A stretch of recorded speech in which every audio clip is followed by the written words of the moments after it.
Well,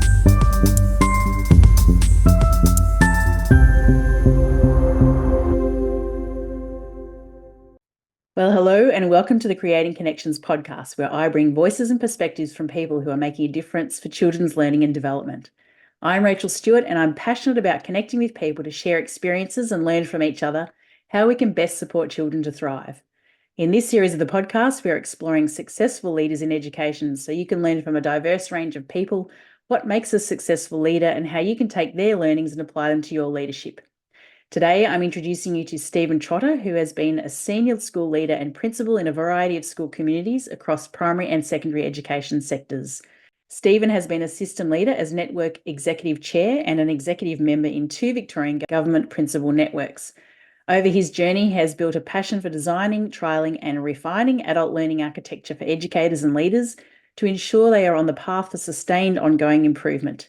He's about to release his new book, The Art of Skimming Stones, which is a book for school leaders that challenges conventional leadership frameworks, highlighting a crucial gap in their ability to effectively drive school improvement.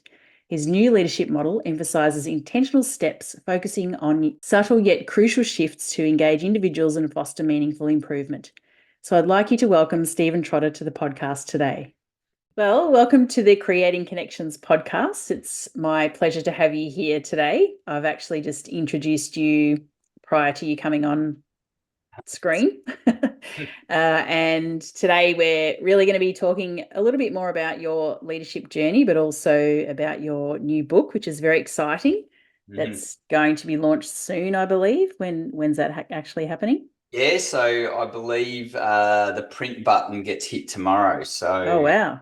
In the next couple of weeks, it'll be out and about, and then the official launch date for online, I think, is the 3rd of July. Yep. And, from there, it's all go. And how does it feel? Yeah, look, it's a bit of a surreal feeling. I think my journey to writing a book wasn't really. I assume, just generalising, not the normal pathway. I never really anticipated I'd write a book. In fact, if you probably asked me, 7-8 months ago, would I be interested in writing a book, I would have said no. I don't think that's something I'm really keen on doing. But I guess the process sort of started to take flight a little bit, and I had an opportunity to put my thinking into words, and it just sort of started to happen naturally that way. So it wasn't an overly tedious job to do. There was obviously a lot of intricacies I had to work my way around, but the actual getting the stuff out of my brain onto paper was not that difficult. So sort of came together pretty naturally in the end, which was nice. Yeah. Yeah, it's quite hard to go from not being necessarily a writer as such to all of a sudden you've got to learn the craft of writing again. Oh, And absolutely. being a teacher yourself, you're probably thinking, oh, the students have to do this every day, and now I'm doing it. So it's quite a surreal experience to actually put it into practice, what you think you remember, you've learned from writing. Yeah. And in a principal world, it's a pretty prescribed sort of way of writing that we do generally. So, when you start to write your own content in book, you've really got to sort of think deeply around the language you use and how you're going to craft that together into a narrative that other people might connect with. Yeah. So, it's a very different thought process to how I'm used to writing. And I guess, you do have to sort of go back quite a long way to start to, think about things a little bit differently. Yep. Well, we'll dive a bit more into the book later, but perhaps you could start by sharing your journey into education and what sort of prompted you to become a teacher to start with, and now obviously you've worked your way into leadership, and that's an inspiration for your book as well, and the experiences that you've had as a leader, but also your observations of other leaders. So perhaps you could start by sharing where it all started. Yeah, absolutely. Look, I sort of worked through in the beginning of my book a bit of a story around how I ended up where I am today and as a leader, and where I've got my values and beliefs from. And it started a lot younger than I realised. I never sort of knew I was on that trajectory to become a leader. It was just things that I would engage in or or participate in that would develop certain skills and beliefs and values that would eventually sort of come together to drive that more rounded leadership experience. So my mum was a principal, and really growing up, I had I guess an opportunity to be exposed to schools, and she was a small school principal, loved small schools where she could still teach and lead as well. My dad ended up becoming a teacher. He's a chef and got into teaching a little bit later in life at the university. So I was sort of surrounded by teachers, and we know naturally, I think that starts to filter through in families, that teachers tend to have teachers as kids a lot of the cases. So I went through school, and I definitely wasn't a standout student. I was quite good at what I did, but not. I didn't probably excel in any areas, and I probably didn't push myself to that point either. So, but when it came to making a decision about what I wanted to do, I wasn't exactly sure, but I knew, having been exposed to schools, that was something I could do. So it was sort of my starting point. I'll start off being a teacher, and we'll see where that takes me. So that started to evolve, and I got into leadership pretty early, and that was probably the natural path that teachers tend to take, which is you start to get engaged in some opportunities and put your hand up for different opportunities in leadership, and then that opportunity leads to another opportunity, and you sort of start to get yourself into more higher level leadership positions. And that was sort of my evolution through that space. I remember when I got my first senior role as a leader, my principal at the time, and she's a great leader and mentor of mine, said to me, "Look, it's my job in 3 years' time. I need to train you to be a principal of your own school." And I was a sub-school principal at her school. And I remember at that point thinking, good on you. I'm not even thinking 3 years down the track. I'm not interested in being a principal of a school. But she saw it as her role to drive that and make sure, whether I did or not, that I had the skills to do that. And sure enough, 3 years down the track, I was starting to apply for my own schools and looking at my sort of first senior principalship role. So, like I said, I would say it's probably a similar story to a lot of school leaders, that you sort of evolve from the teacher into the junior leader, into a more senior leader, and then you start to evolve into the principalship world as well. So it is a familiar story, I think, from the leaders that I've spoken with, actually, that one, that they're surrounded by teachers and educators in their families usually, and then two, they had a mentor or someone who actually saw leadership potential in them, who kind of tapped them on the shoulder. So what do you think the qualities were that she saw in you that you didn't see in yourself? Look, I was a very green leader, and when I first got that position, and I was way out of my comfort zone in that space as well. I'd popped my hand up for a few different leadership opportunities, and at that point, I'd moved out to a residential school, so easiest way, like a camp, but run by the Department of Education, and then I was coming in to run a middle years in a brand new opening school. So there was no secondary school, but that was my job, to get the secondary school up and running as the sub-school principal of that space. And my experience there was pretty minimal. But she, I guess, recruited it to the person, the values and the work ethic rather than the skill set. And she always made sure she would articulate, "I'm here to teach you the skills, but I'm not going to teach you to be a good person or a good worker. They're the things that you need to have as part of your arsenal." So, in that space, and I acknowledge this in my book, that I'd never worked so hard in my life, but I'd never felt so supported as well. So it was a real combination of I was running around off my feet, learning on the go. We're in the fastest growth corridor in Australia at that point. So the school opened with 160, and 3 years later we had 1,600 kids. Wow. So we're putting on basically 30 to 50 kids a term. It was just remarkable. So there wasn't time to learn your craft. You just had to get on with it, make mistakes, learn from them, and go again. But the support was always there around the senior leadership. So you knew if you made an error, you'd be called out on it, but you knew you'd be sitting down with someone who was then going to help you work through what you had to do next to make sure that didn't happen again, or you learn from that experience. So it was tricky, but that definitely set me up for, what was to come, moving beyond that space. Yeah.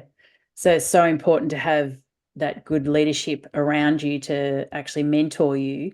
Mm. And I guess it's probably a space that you're interested in now in terms of supporting new leaders that are coming through. How did your experience affect the way that you operate now as a leader, in terms of the support that you provide for your leadership team? What sort of qualities do you think that you bring, that you learned back then? I guess as a person who was just feeling their way and being able or enabled to make mistakes and then learn from those mistakes, and other things that you were doing that perhaps needed further support. How do you actually bring that into the work that you're doing now? Yeah, look, I learned a hell of a lot in that space. And majority of the teachers, something like 84%, 85% of them were in their first 3 years of teaching, and some of them had to take on sort of leadership roles as well for leading their teams or their learning communities as well. So there was a lot of, I guess, opportunity where these younger teachers would look to me for the answers. And as a young leader, I felt like it was my responsibility to give them the answers. And many times that fell flat on its face. And it took a few of those for me to realise that that's not leadership, and something I needed to adjust, because these people needed me to lead them. And I wasn't in a position where there was a lot of experience. There were some absolutely remarkable teachers. And I look back at some of those teachers that I had in their first, second, third year and reflect on my first, second or third year. And it's actually embarrassing, how I would have performed compared to them. But you can't change history. Can't go back and change it. But there was a real learning around the vulnerability of being a leader with people, and that they didn't need me to be the white knight driving in there to save them. They needed to learn, and we had to do that together. And so, giving them an understanding that I was also in a space where I was doing a hell of a lot of learning at that time, and I was there to help and support, and we're going to work hard, repaying that favour a little bit that my leader at that time had given to me, that I'm here for you guys. We're going to make some errors, but we'll do it and work through it together. And I think that started to build, and I can probably start to work backwards there around where I started to really develop an understanding of what this book now is actually trying to engage in a different level of learning around leading. And that's from the fact that I didn't know how to lead. I had attributes and capabilities, and I had a whole series of things I had to get my team towards, our targets and goals, but I didn't actually know what I was doing with that. And so it was a lot of struggle and hard work, and we got there.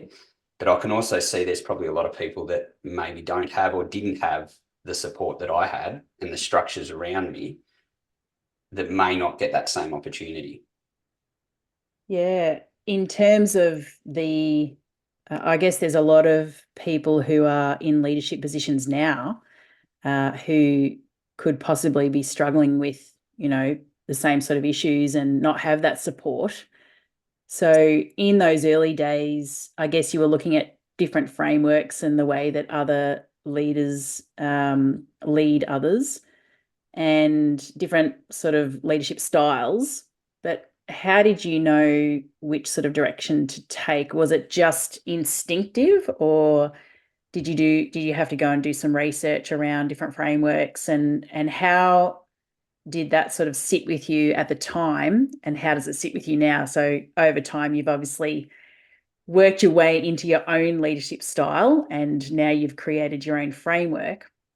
But back then you would have had to draw on, existing ways that people lead, and we know that over time leadership has changed. And you mentioned before about having to know all the answers, and that need to sort of control things and make sure everything's perfect or everything's going smoothly all the time.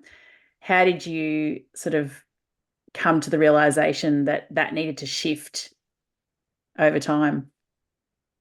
It's Uh, kind of a roundabout question, yeah, but I, you know I, what I'm sort of I do, trying to. yeah, yeah. Look, I started to develop a real interest in adult learning, and how and why we do things as adults, and did a fair bit of reading around that space. And I guess I've become a pretty avid reader in the educational and leadership and research world, and that is due to I was seeking something, but I didn't know exactly what it was that I was seeking.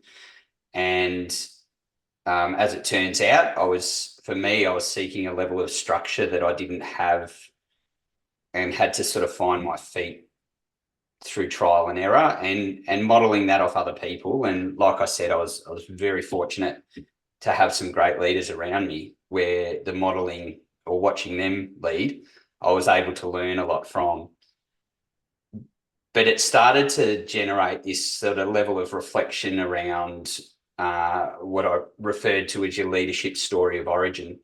So what was it in my world that's developed me as a leader? I've got a set of values and beliefs that haven't just appeared, and they've been developed over my life. And there's certain events that have occurred that have meant that I've either built a level of resilience, or a way of dealing with people, or an experience that I personally felt either harmed by, or upset by, that now makes me want to reflect on that other people are not going to feel that under my leadership. Or so I started to think about what it was that we often refer to them as strengths and weaknesses, whereas I probably consider them more a default, where they're neither a strength nor a weakness. They're an area that we've developed, and when we are tired, when we're overwhelmed, when we're in a position of uncertainty, we lean on those, and they can be used for great things. And they also have a shadow, which, if we're not aware of that and we activate that default at the wrong time, we actually get the adverse effect. And so that's why I say it's neither a strength nor a weakness. It's something we've got embedded, a value or belief, or a skill set, a capability that we've got embedded on us because of series of things that have happened in our world, that we have to be aware of, or we're going to activate them potentially at the wrong times, which is what I was doing. But I wasn't aware of that. So I was activating certain strengths and processes or skills, and then not being sure why they weren't working, or why people weren't engaging with that, because it made sense to me. So the first step, I think, in understanding how we lead people is actually understanding why we lead the way we lead. And how much personal development have you undertaken around that? It's interesting how you raise that issue of those values being weaknesses. Yeah, because they're actually shadow values. And I think that stems back to childhood, when we're told, don't be boastful, you don't need validation, you shouldn't be a rebel, you shouldn't be a rebel, and all of those things that sort of get pushed down when we're kids. Yeah. But they are actually our greatest strengths when we need them, but also can be shadow values in terms of they can backfire, as you mentioned. So to actually understand that in yourself, what sort of personal development work have you done on yourself? Have you had some coaching, or have you leaned on friends or other people who have taught you those things? Look, it's probably a combination of a few things there. So I've engaged for, it's probably nearly 7 years now, with Growth Coaching International, and I've had a leadership coach that supported me over many, many moons. And that's been invaluable around particularly the reflective practice. I've made a decision. I talk about, maybe what that was and the response of people that might have surprised me, and just asking a few questions around why do you think that might be, or why do you think they responded that way, all of a sudden sort of puts it in a different light. And like that's part A. And part B, it's often highlighted because a situation will happen, and I actually sit back, and because I haven't maybe considered that as a response from one of the people I'm leading, or I haven't understood why it is that they've reacted that way or expressed themselves in that way, and having this sort of really keen interest in the way adults learn, it's sitting back and then thinking about what I did rather than what they did. What decisions did I make that's impacted the way they've responded? Because when we're talking about leading and leading improvement, simply saying we're heading in this direction or here's a new initiative isn't leadership, because everyone's going to need a different version of us. It's a little bit like Taylor Swift's era tours. There's a little bit of everything that you need to throw in there. My daughter will be really proud that I've mentioned that. So, did she get a chance to go? Yeah, she did actually. One of the lucky ones. Yeah, it was quite a stressful moment in the Trotter household. But every single person needs a different version of me, and I have to understand them and understand me to work out what it is. So, a great example, and I sort of unpack this a little bit in the book. I umpired for many years, umpired AFL football, and was at State League, and we got absolutely drilled into a process, just process. And so that when a decision is made on the field, it's an automatic response. You don't have to think through the steps that you need to go, like, holding the ball. Were they tackled correctly? Yes or no? Was it disposed of correctly? Yes or no? And then for each of those, there's a different pathway you take. Was there a prior opportunity? Yes or no? And then so there's this really long flow chart for this one decision. So it's quite complex, but that process gets embedded in your brain. So your brain is in your long-term memories working through that process as you're looking at the situation. So you're not necessarily having to stop and think. Now, because of that, and one of my leadership stories of origin is the fact that I'm very, very process driven, and I rely on process to lead. And there wouldn't be many leaders out there that would argue that process is great. If you're running a school, you need great processes. Because it provides stability. Yep, it's predictable, stability. You're able to go back and assess if things haven't gone right, where that might have been. You're able to look into your processes and make adjustments to improve certain areas of the school as well. And then everyone knows the process. It's a great way to lead. But I guess the shadow part of that, I clearly remember a very big reflection for myself was I was in cognitive overload, overwhelmed, end of the year, tired, and I had a student sent to my office because they weren't following the expected behaviours. I had a chat to them. I took them back into the classroom, restorative chat with the teacher, realised that part of our process before they come to the principal's office or to leadership was missed. So I had a very quick, quiet chat to the teacher, just a bit of a coaching conversation around, look, we might be able to minimise the chances of this happening, because I just noticed, there was a bit of the process we didn't sort of meet there, but, all good. Everyone was happy. I left. Half hour later, that student's back in my office, and I'll go back in, do the chat, we sort it out, go back in and realise that the different part of the process had been missed. And again, I sort of went into this coaching mode, process default, which is what I was leaning on. I was tired, but I know I can deal with a process. And the teacher just started crying. And straight away, I knew I'd stuffed up, that she didn't actually need me to be a process-driven leader at that point. She actually just needed to be an empathetic, supportive leader, and she just needed some support with a particular situation that was really challenging her because she was overwhelmed. So that's the sort of, I guess, the example of things throughout my career that have popped up, and I've had to sit back and go, actually, that what do they need from me in that situation? Going into coaching mode wasn't appropriate. She knew the process. She's used it 100 times before, but she was communicating something different to me, but I'd misread the room a fair bit there. So, it's just understanding when you're in that space, how do you respond? Because that is going to impact how your team, your staff, the people around you respond. So, yeah. So it's really about understanding human behavior and how you yourself respond to different situations. So in those circumstances, how do you actually support your staff to manage themselves when they do become overwhelmed? What sort of, I guess, do they also engage in some coaching or some personal development?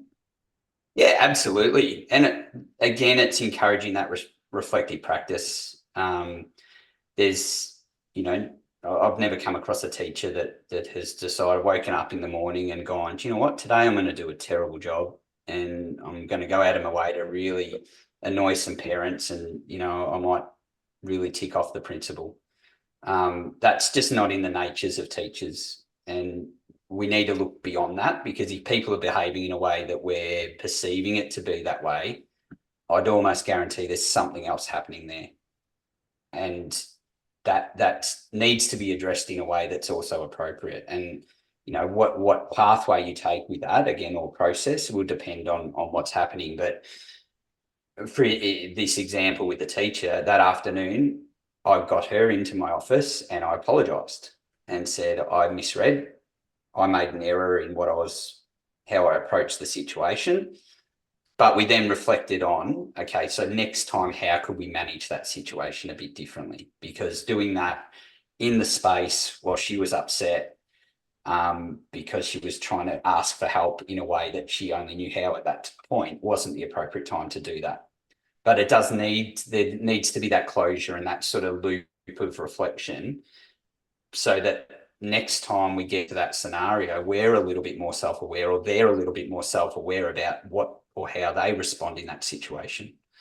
It's not right or wrong. It's just the reality, again, of human nature and that adult learning process, that we're going to do things we care about, and we're going to react in ways that we lean on when we're in those situations, our safety net. Yeah. The more aware we are of those, the more likely we are to stop and think whether that's the right decision for this scenario or not. Yeah. Yeah. And it's about, as you said, choosing the right time to actually address the situation, and also showing your own vulnerability in that, apologizing. And how important was that for her to hear that from you, in terms of, how she might manage next time? She knows that she's supported by you, by the sheer fact that you have actually apologized and shared some sense of who you are as a person with the teacher. Yeah, and I guess I never got that scenario again. So, the management of it and her response potentially was different. And, it's hard to know when you're not sort of sitting there watching it. But I know straight away I said sorry, and it wasn't a oh, thanks, or a, yeah, no worries. It was a, yep, like, as in, yeah, I think you needed to say sorry. So, which I'll take on the chin, because I think that's a genuine response when, you've accidentally upset people. But on the same side, as leaders, we want to model the behaviours that we want to see from our team and our staff. And if I make an error and I apologise for it, then I've set the standard that we're all going to be in that position at some point, and we're going to stuff up, or we're going to make mistakes, or we're going to have situations that we haven't pulled the right lever at that particular point. But I always say, if our intentions are in the right spot, and our intentions are always about our kids and what's best for them, you can't go too far wrong. So the adjustments are small and easy enough to reflect on. Yeah. But again, as a leader, I have to be the biggest model in that space. I can't expect my staff to do it if they're not seeing me actively modeling the vulnerability around making mistakes. owning up to them, apologising, adjusting and moving on. Yeah, definitely. And of course, now you've documented your experiences in your new book, The Art of Skimming Stones. Can you share how that name came about? Because I think it's a brilliant name and I love the story behind it. Yeah, look, where it came from was I started to think more about how I lead, and this particularly sort of stemmed initially, I'll say, from hearing the negative overtone of being a school leader. You know, why would you want to be a school leader? And I started to hear it more and more from family or friends going, "Oh, your job's so hard. Why would you want to do that?" Which is just a perception. It is a perception, yeah. Yeah. And then you're seeing less and less people applying for jobs. And I actually did a little research. This was a little while ago, and just looked up one of the reputable media sources in Australia, and I just looked up school leaders and principals. And there were, again, subjective, but there were about 48% of the articles. There were about 73 articles that I found over 3 years, and about 48% of them, I just read the heading. I perceived the language as negatively reflecting leaders and school leaders or principals. It was about 32%-ish that were neutral, so talking about a building works or something that was going on at school and had mentioned a school leader, and there was only about 20% that celebrated school leadership. And so it sort of reinforced what I was thinking and hearing and seeing. But I started to go, well, why? I'm absolutely empathetic and understand the challenges and burnout, but what was it about my leadership that wasn't making me feel that I was heading in that direction? And that's not to say that I don't have stressful days, and I've had my fair share of very, very complex situations and things going on. But I looked at them as the minority, not the majority.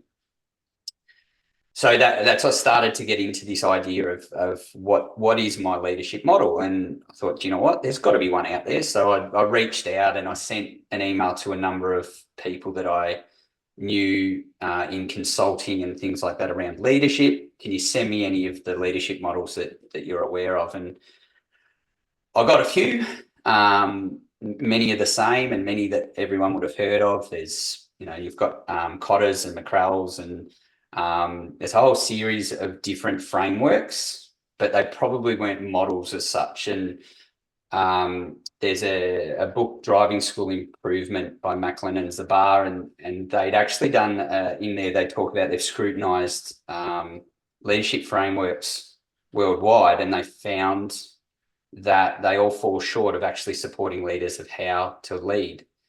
And instead, it talks heavily about the capabilities and the skill set that you need to be a leader. And then in our system, and again, I'd argue every system in Australia would have a really clear set of defined actions. So, whether they're data-driven goals or accountability structures or things like that. But there's this gap in the middle where we don't actually learn how to lead from your capabilities to your actions. And that's sort of what I was talking about earlier with finding your feet and trying to work out, how do I actually lead? And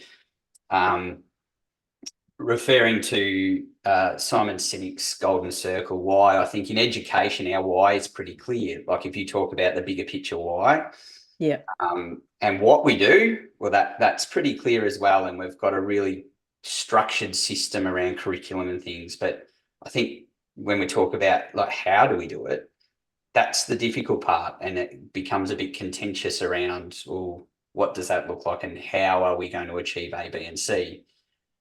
So you start to get into this leadership world where you've got these leaders coming through that have a great set of developing capabilities and the capacity to keep growing, and their sight is straight at the actions. But in many ways, we're forgetting the conduit, which is the people who are actually going to get you there. yep. So that sort of started this snowball effect of developing a model, because I couldn't find one that actually articulated that.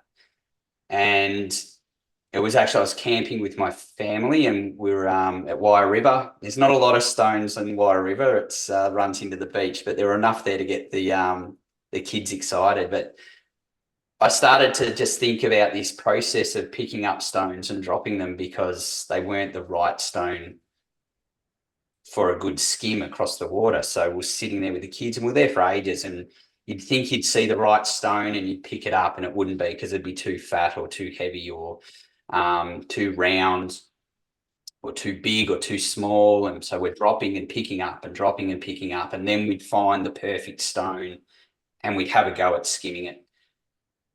And that started this process of thinking, this narrative around selecting the right improvement strategy, where firstly in schools, we actually need to say no more than we say yes. And we need to be really, really clear around the ones that we say yes, that they're the right strategy. And so this idea of picking up and dropping stones before you skim is about selecting the right stone or improvement strategy for your environment, not picking up any stone, because we know if we pick up the wrong skimming stone, it'll probably hit the water and sink. So you're actually going to go through this process and really scrutinize the improvement strategies you're looking at by picking up and dropping, picking up and dropping. And sometimes you'll see one and on the surface it looks great, but when you pick it up and look into it, you realize it's not the right one. So you drop it and you go again until you find that right stone. And it's a great metaphor to explain the process, isn't it? Yeah. The process of how. The process of how. And then you work your way into this SKIM process, which is a four-step process. And SKIM is really purposeful in that you've got 4 teams that you're going to work with. And those teams are different, but they're based on the people that are in your staff room. So you've got your success team, and that's your first group. And they're called success because everyone is looking at them to be successful. So this team is really important around driving the momentum of your improvement space. When you're looking at the success team, there's, I guess, some criteria around who they are. And often when we're looking at improvement, if you think about Rogers' diffusion of innovation curve, and you've got your innovators and early adopters at the top. And again, in Macklin and Zabar, they talk a little bit about this, but it is actually spoken about in a number of other published material as well, that as leaders, we often go straight to the innovators and early adopters for a few reasons. One, they're often on board pretty quickly. Like, I don't actually have to lead them that heavily. 2, they actually make us feel good as leaders as well, because again, they validate you. Yeah, because they're like, yeah, this sounds good. Like, sometimes you go, hey, I've got yep, I'm on board. You don't even have to explain it. But I challenge that a little bit to say, are they the right people? They're absolutely the easy people because they'll say yes, but are they the right people? And part of that is thinking about a couple of steps in that. And one's around when we're looking at them, we want to gain momentum, but we actually want people that are going to actually influence others along the way. So it's really being strategic around who is in your success team, and it doesn't need to be big. Then we move into the knowledge, inquisitive, and measured team. So that spells out SKIM. And probably the other space that leaders often invest a lot of energy is the measured team, or in the diffusion model, they're called the laggards, which I hate the term, but in many of those frameworks, leadership frameworks, when we talk about those hard to lead staff, they're actually represented quite negatively. They're going to push back. They're going to be roadblocks. They use this language that is actually not very complimentary of that group that are a bit harder to lead. What I'm arguing is I actually need them in my staff room. I actually need them a part of my improvement strategy, because they're the ones that are actually going to make me a better leader. Because they'll challenge you. Yeah. And they'll ask questions, and they'll make me do a little bit more research, a little bit more preparation, be a little bit more intentional.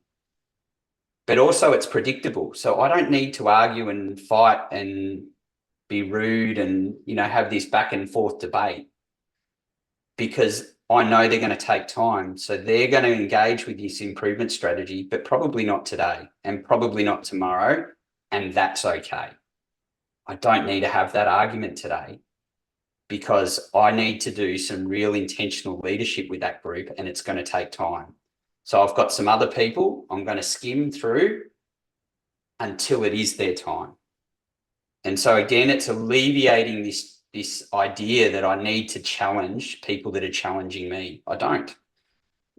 I don't They're need challenging you for a reason so that yeah, you can actually be made more aware of their needs, but also it could highlight other areas that you haven't thought of.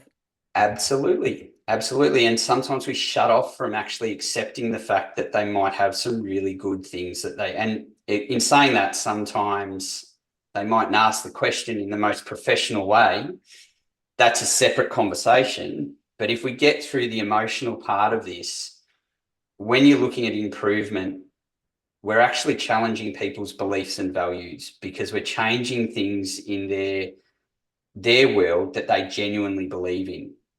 And so you will get people that will push back. And I identify the fact that all of us, depending on a particular subject or content, could be that person. For me, it's walking a dog. So I run around the river here, and when I grew up, we had dogs. We went and did some training, and we were always told you walk your dog on the left, so that they're on the left of the path. They're out of the road of everyone else, and everyone's got space, and then dogs are not interacting over the middle of the path. Anyway, I run around the river, and that is an embedded belief of mine. And anyone who's walking their dog on the right actually gets my blood boiling. I don't say anything because I've got a bit of self-control. They're going against the process. Oh, and Zabe that I run with, how do they not understand? They're actually making it hard for us. We've got to run around them, and there's other people, and then you've got people walking off the path so their dog can walk on the path. And you're like, and mind you, I love dogs, but For me, it was getting on a horse the right way. yeah, just come on. There's a right way and a wrong way. Right way and a wrong way. And Yeah. so if a leader came up to you or me about the dog and just said, hey, people can get on a horse whichever way they want, and left it at that, you would automatically start to rebut that with the facts as to why it's more important to be on the left than the right. So someone goes, no, it's fine. You can walk your dog on any side. Well, no, you can't, because now they've challenged something I believe in deeply. And it doesn't mean that they can't change my belief, but simply telling me isn't going to get me there.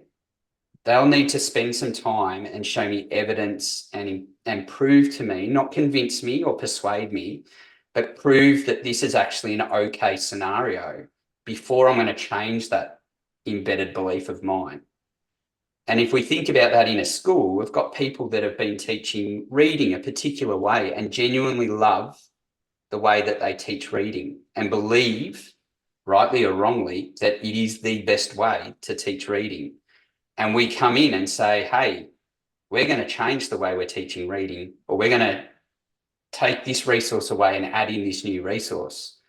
We have to expect there's going to be people in there that are going to take that personally, even though it's not. But we're asking them to change something they believe in deeply. Yeah. So we don't have to fight that. We don't have to argue with that. We don't have to take that personally, because it's predictable. There will be. So we accept it, and we know that they're going to take time and a different version of me over time to get them there. And you have to expect that there's going to be resistance, and to overcome resistance, you need to tap into their left brain, right brain thinking and how they actually need to be presented the information for them to actually understand that it's going to work. Yeah. Or in essence, some people are process driven, some people are evidence-based driven, some people want to see it in action. All the different ways that we learn need to be on display. And that's what, in essence, they need to be led. Yeah. They need to be led from point A to point B. They're not going to get there by themselves, because they sometimes don't want to. Yes. So, that's where this process, and when I guess why I ended up developing and it's turned into a book is if we think about a classroom teacher and again, without doing any research, but arguably every single classroom or school in Australia would have a version of an instructional model. So if you're walking in to teach a maths lesson and there's an instructional model, the teachers have this ability to be able to plan based on their components of their instructional model. They're able to target particular areas if they need to, but that's all part of their process. When they get into the actual instruction, they don't have to sit there and analyze and go, oh, what's the next section I need to get to? Because it becomes part of their embedded process, like the holding the ball decision. So with that in there, it reduces this cognitive load because there's nothing new coming into their space and allows them to actually be responsive to the little people or big people sitting in front of them. So instead of actually thinking of process, that becomes an embedded part of my world, and I'm really intentional about that. I now start to think about the people. And so that's the gap that I found in leadership, that we don't have a process that allows us to make intentional strategic decisions where we don't have to overthink our process. We can go into a leadership or a improvement process with a really clear structure about how I'm going to run this, knowing the people that I'm actually going to work with. And instead, I don't have to think about the process. I can think about the people, and I can think about what they need from me, because I'm not trying to think, oh, what's next, or what's Steve going to say next to challenge me, because I know that's going to happen. So I start to think about, what do the people need from me to get them from point A to point B, instead of what process do I need to try and get our NAPLAN data up. Yeah. So it's about anticipating and then being on the front foot in terms of the types of responses that you'll get from each different staff member and understanding each of them as individuals. Absolutely. How do you actually, for want of a better phrase, put them into the different categories?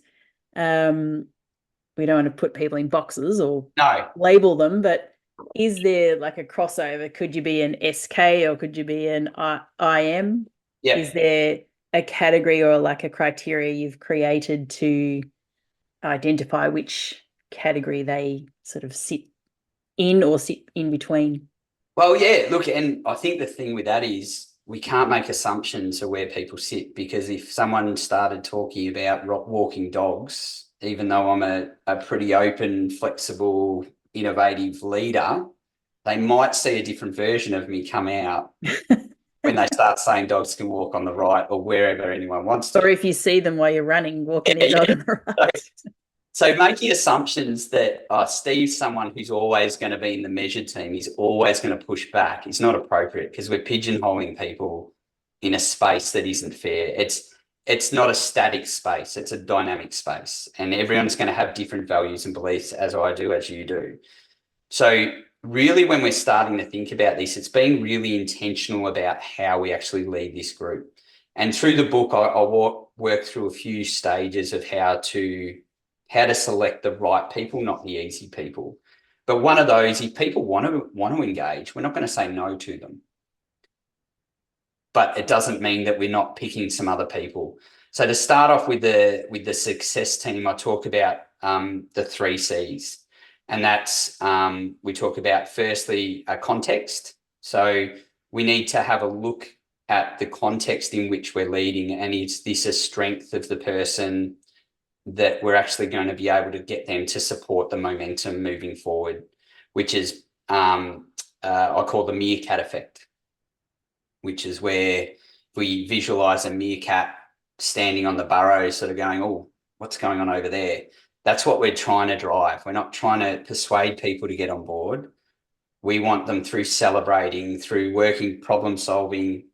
And one of the key elements in adult learning is having problems to solve. And so we do that as a group, not as an individual sort of little collective. We keep coming back to the whole. And this is that meerkat effect, that the measured team at the end, the Steves with the dog walking, eventually go, actually, I like the look of that. I think I want to be involved, and I might just start to dip my toe in.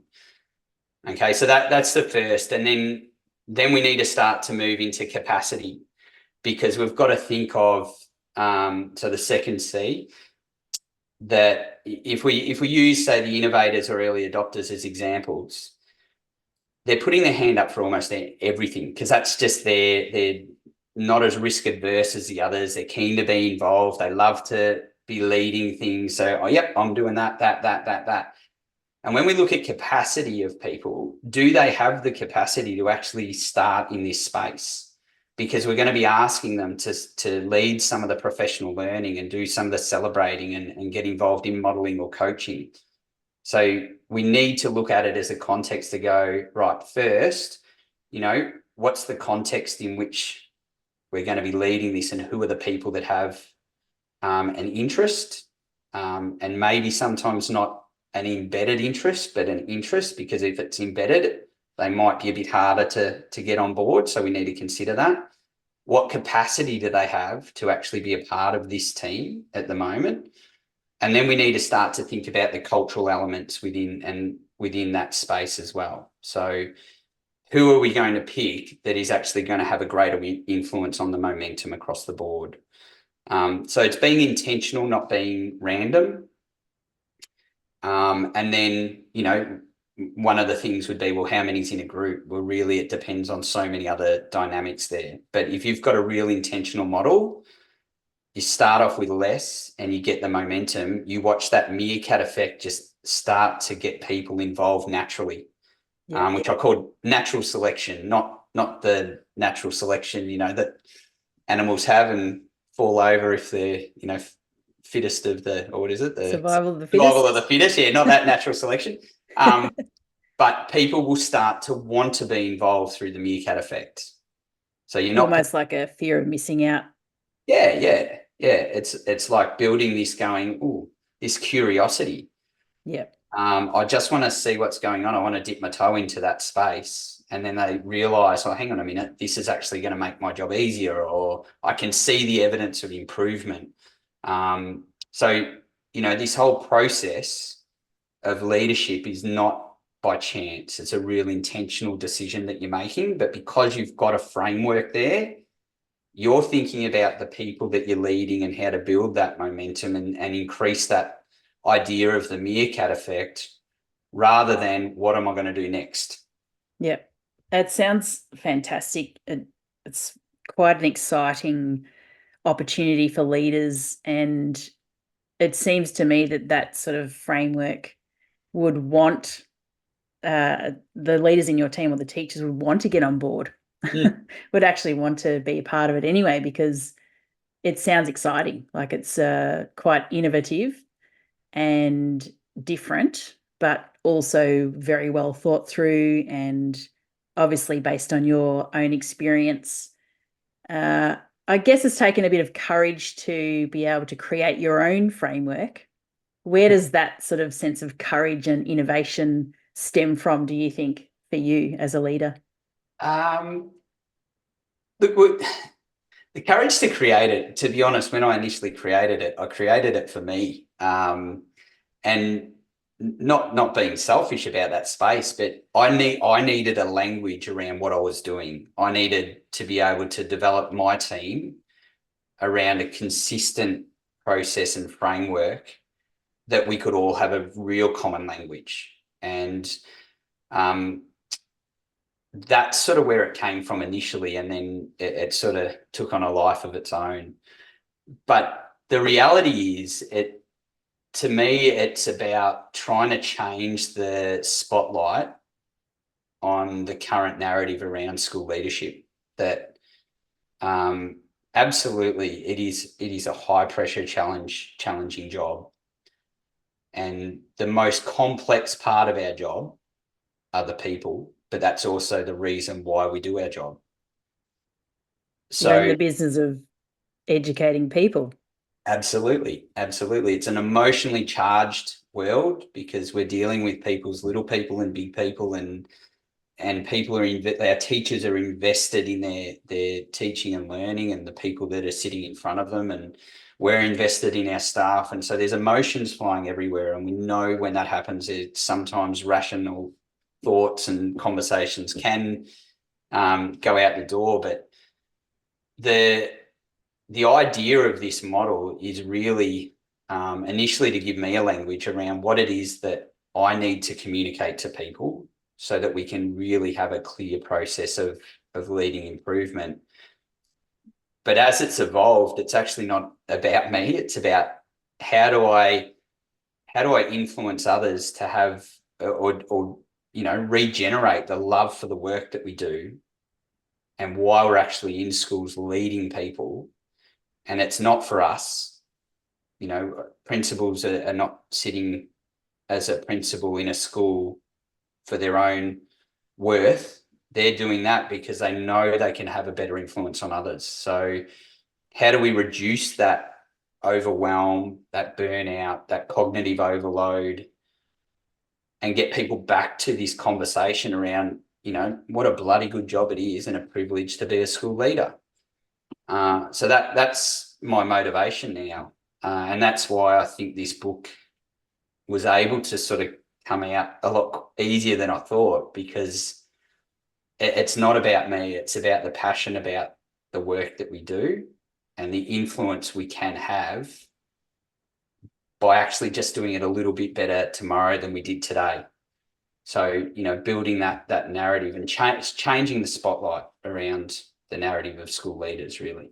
Yeah, absolutely. And that's one of the reasons I started this podcast as well, to share stories like yours and to hopefully shift the perceptions of schools and what's actually happening in schools, because we don't hear enough about all the amazing work that you do. And you're leading the children of the future, and that's such an important job, and we don't want to see that change, and we don't want to see education fall over. But there seems to be sort of forces that are trying to shift or change people's perceptions constantly. So let's get some good news out there and keep spreading the word. And I think that this framework really captures the why as well, and how it does come back to humans and human development, and that you need to be really in tune with the people around you, and all of those people, especially yourself.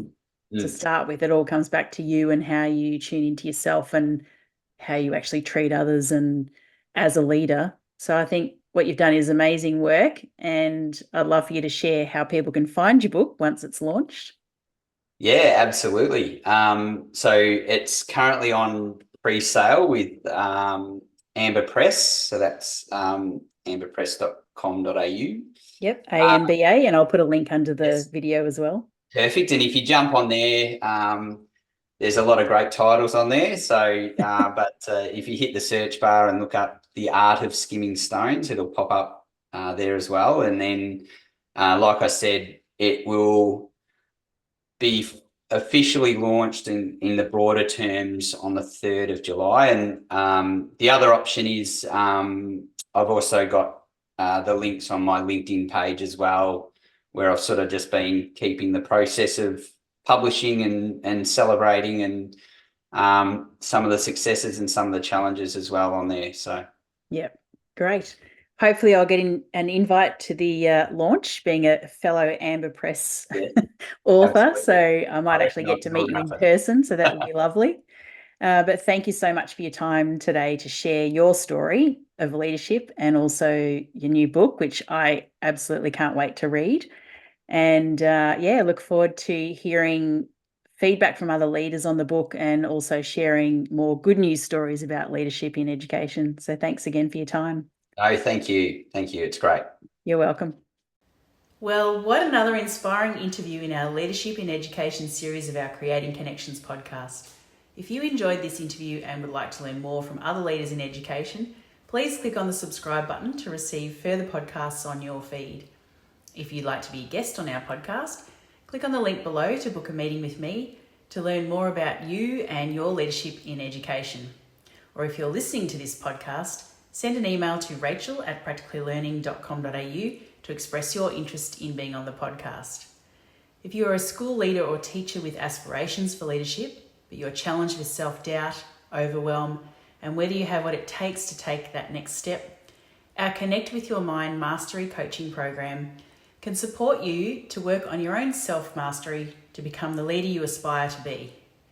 For further information about our coaching and professional learning programs, please visit our website at practicallylearning.com.au or click on one of the links below and visit our podcast for our future series of interviews to support you as the adults who are guiding children on their learning journey. I do hope you enjoy the rest of our episodes on our Creating Connections podcast, and I hope to meet you soon.